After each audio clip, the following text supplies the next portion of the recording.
So அளவு world நம்ம Thomas வச்சுக்கிட்டு டாம்டெக் தமிழ். இன்றைக்கி என்ன பார்க்க போகிறோன்னா ரியல்மி பட்ஸ் ஏர் நியோ. ஒரு 3000 ஒரு நல்ல ரியல்மி TWS இருக்குன்னா இது மட்டும்தான். இது வாங்க இப்போ அன்பாக்ஸ் பண்ணி பார்க்கலாம். கேஸ்குள்ளே வந்து உங்களுக்கு அந்த பட்ஸ் அதுக்கப்புறம் வந்து ஓப்பன் பண்ணால் நார்மல் புக்லெட்ஸ்லாம் இருக்குது.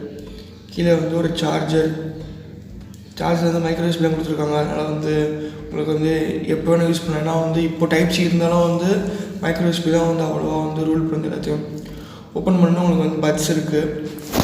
இது வந்து உங்களுக்கு தெரியும் இந்த மாடல் எதை பார்த்து காப்பி அடித்தாங்கன்னு ஆப்பில் பார்த்தா இதுதான் பாக்ஸ் கண்டென்ட்ஸு. 4.5 grams தான் வெயிட் வருது ஃபுல் ஐட்டமு. இது வந்து லைட் வெயிட் தான். இது பாருங்கள், இது கேஸ்குள்ளே அப்படியே ஆப்பிள் மாதிரி தான் இருக்குது. பட் இருந்தாலும் வந்து நல்லாயிருக்கு. இந்த ப்ராடக்ட் நீங்கள் வாங்கினா கீழே பெஸ்ட் பை லிங்க் தரேன், அங்கே போய் வாங்குங்க. வேறு எங்கேயோ வாங்காதீங்க. வீடியோ பிடிச்சிருக்க நம்புறேன். பாய்.